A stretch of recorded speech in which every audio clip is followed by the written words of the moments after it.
Oui, merci pour toutes ces explications. Je voulais simplement évoquer la technologie actuelle qui est encore très limitée, le 4G moins, surtout présent et même pas du tout dans les campagnes. En Normandie, il y a des véritables déserts, même de 3G, même s'il y a de la 2G. Donc 4G non, 4G moins non, 4G plus encore moins, 5G pas du tout. Donc vous savez, ces équipements sont souvent financés par le département. Or, les départements français, il y en a une centaine, comme on le sait en France, beaucoup sont à la peine puisqu'on a supprimé la taxe d'habitation et les communes qui participent au financement n'ont plus les moyens de financer ces équipements. Donc là, il y a un vrai enjeu de décalage entre la technologie 5G qui permettra l'interactivité et le plein débit. Vous savez qu'aux États-Unis, on veut créer des bandes passantes différentes. C'est une stupidité. En France, heureusement, on ne pense pas limiter la bande passante de la 5G. Parce que comment faire de l'interactivité d'un robot, ou même on peut faire maintenant, c'est le cas dans certains hôpitaux parisiens, de la téléchirurgie à distance. Donc il est évident que la technologie 5G pleine bande, c'est-à-dire non limitée au point de vue réseau, au point de vue débit, est un enjeu majeur. Et actuellement, il est mis en difficulté par des réformes stupides, j'estime personnellement stupides au niveau des impôts. Je pense que c'est beaucoup plus une constatation. Vous avez des choses à réagir, non? Pour souligner, effectivement, c'est un des... Ce que je disais justement tout à l'heure, c'est-à-dire que c'est un des enjeux de l'égalité d'accès, entre autres, puisque le propos, c'était la télémédecine. Effectivement, il y a ce problème de disparité de l'accès au réseau Internet à très haut débit en France, oui, pour ces régions qui sont enclavées. Après, ce que vous dites est vrai au-delà de la télémédecine. Oui, ça touche la vie au quotidien, je vous disais tout à l'heure, même des agriculteurs, de ne pas avoir accès à ces hauts débits pour gérer leur stock, gérer...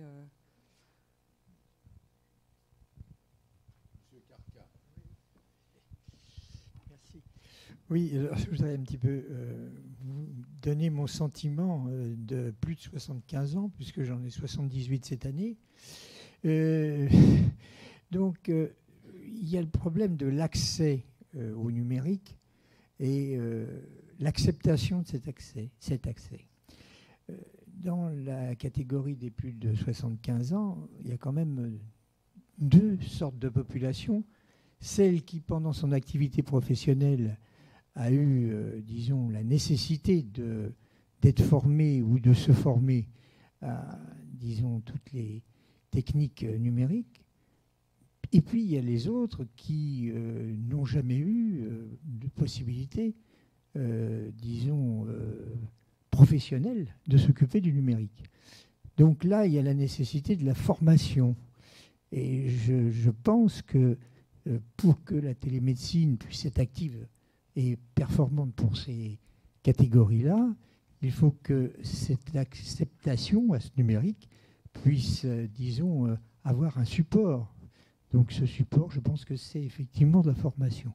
Et je voulais vous demander, qu'est-ce qu'il y a effectivement comme structure ou comme association ou comme, disons, organisme qui s'occupe de formation vraiment pour les personnes qui souhaitent, disons, ou qui ont la nécessité d'être, disons, un petit peu éduqués au numérique.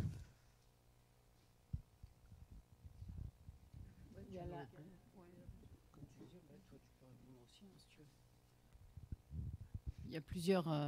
Alors, moi, il y a celle que je connais, il y a d'autres. À Paris, il y a entre autres, il y a une initiative avec l'association Hold Up qui a fait une étude sur sur la formation des nonagénaires à l'accès au numérique et qui a montré que ça marchait très très bien.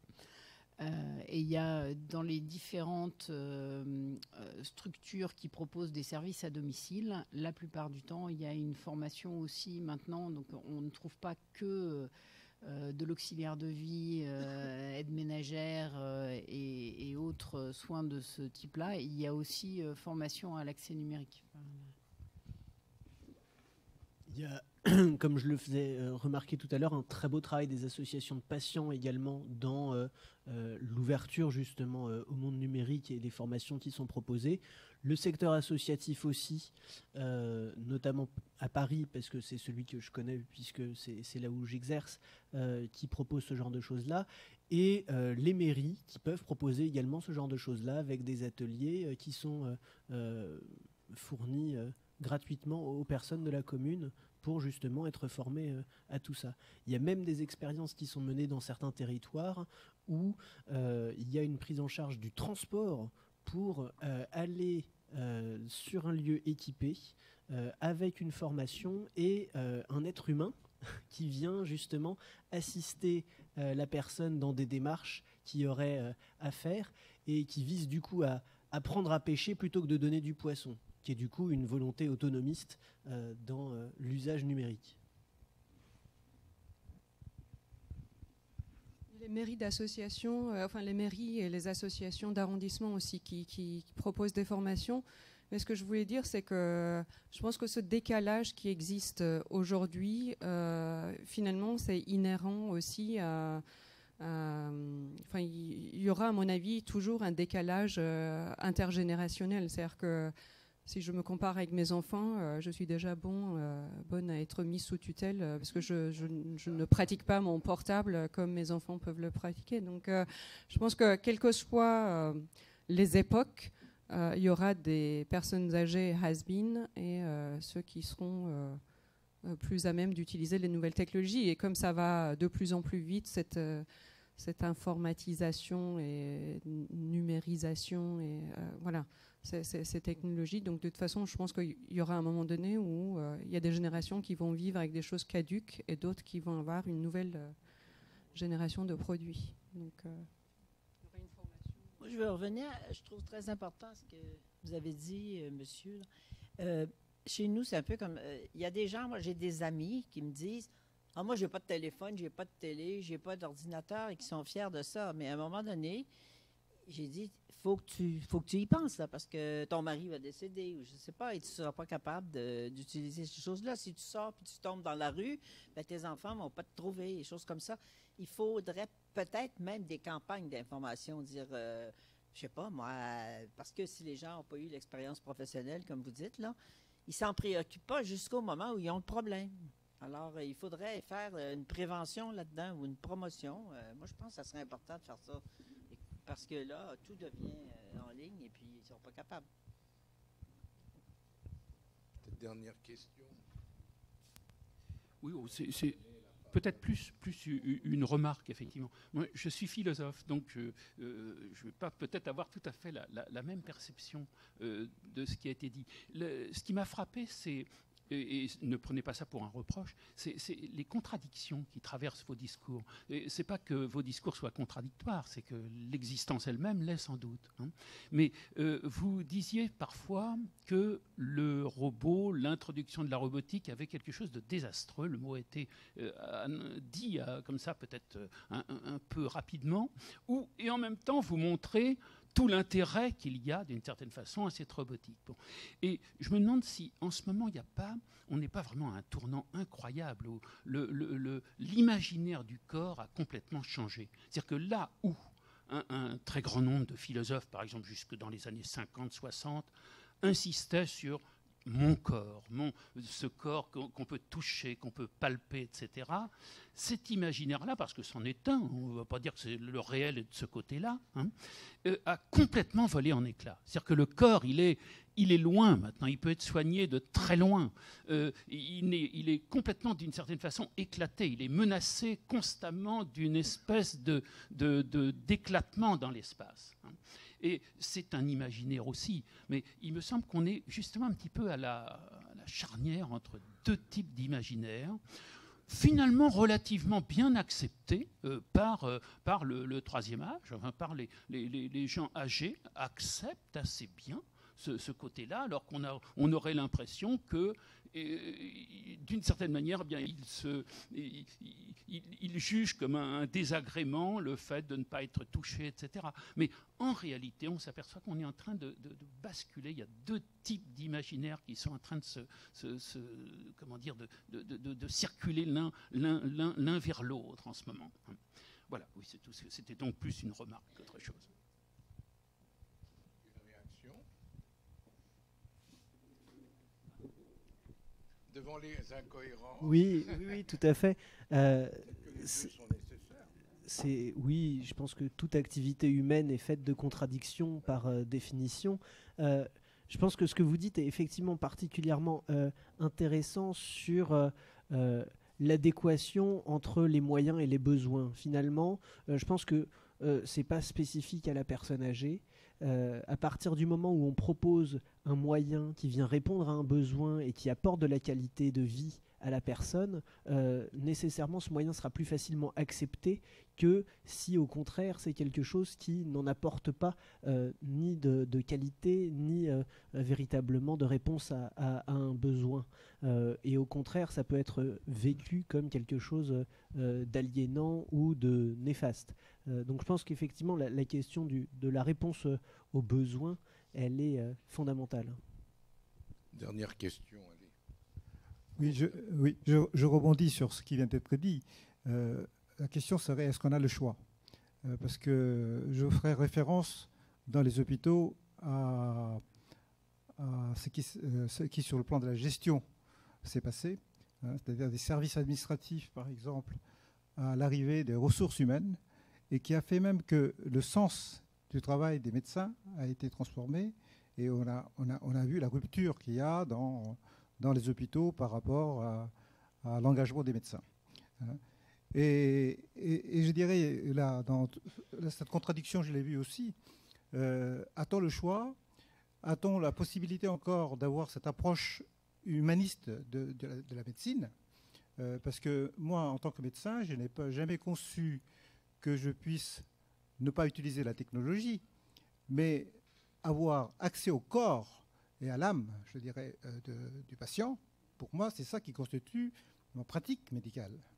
Le jour où j'ai très bien apprécié le premier intervenant qui a bien mis les choses au point par rapport à la prévention primaire, secondaire, tertiaire et l'approche globale du patient.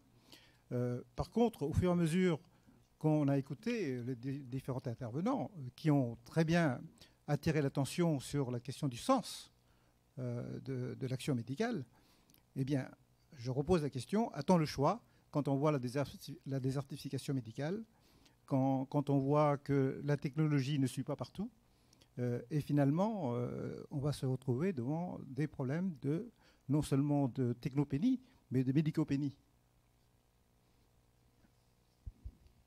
Vous avez le droit de réagir. Alors, je reste positive et je pense qu'on a toujours le choix. La question est toujours de réfléchir auquel. Aujourd'hui, les déserts médicaux, ça existe pour de vrai. Et le fait est que dans ces zones-là, en fait, où il n'y a plus de médecins physiques, parce que la question, voilà, et donc il y a un accès aux soins qui est perturbé et qui est pas possible aussi pour une grande partie de la population. Il y a un recours à, alors on va dire des médecines parallèles, d'autres sachant que les médecines traditionnelles. Ça, c'est une réalité sur laquelle est-ce que ça suffit ? Probablement pas pour beaucoup de choses. Est-ce que quelle est la place de la technologie là-dedans ? La question est le sens qu'on veut y mettre en fait. Si le sens c'est d'offrir en fait la question elle n'est pas pour les médecins, elle est plutôt pour les politiques en fait, pour les politiques publiques de savoir s'ils veulent offrir une meilleure offre de soins à leurs patients ou savoir s'ils veulent s'ils veulent conquérir du terrain, du citoyen, enfin, où est-ce qu'ils se posent exactement ? De toute façon, la technologie, même poussée à son extrême, ne remplacera pas l'humain en tant que tel. Parce que là-dessus, c'est pour ça que c'est quelque chose qui nécessite de réfléchir à plusieurs. Parce qu'à chaque fois que c'est utilisé comme comme un pansement. Enfin, c'est le cautère sur la jambe de bois. Enfin, ça marche pas, quoi. Donc il faut. C'est pour ça qu'il est. Les questions, elles doivent se poser en amont et de faire le constat de ce qui existe. Et ma question que j'ai pas mise là, c'est est-ce qu'il faut que les choses soient pareilles sur tout le territoire? J'en suis pas persuadée, moi. Et je pense pas qu'on puisse faire les choses de la même façon. Les Anglais ont commencé à réfléchir là-dessus pour voir. On ne peut pas traiter de la même façon les territoires sur lesquels il n'y a plus personne et où il y a des populations potentiellement très dispersées avec, et des territoires hyper urbains comme le nôtre ici. Alors, conserve de terrains de recherche sur les centres comme Paris, Montpellier, enfin les endroits où il y a beaucoup d'argent et beaucoup de monde, pourquoi pas? Mais il faut avoir d'autres exemples et d'autres types de recherches. Comme là, l'échographe, c'est parfait parce que ça montre, c'est un endroit où ça a un sens certain. Mais ça ne peut pas être réfléchi de la même façon dans un endroit hyper urbain.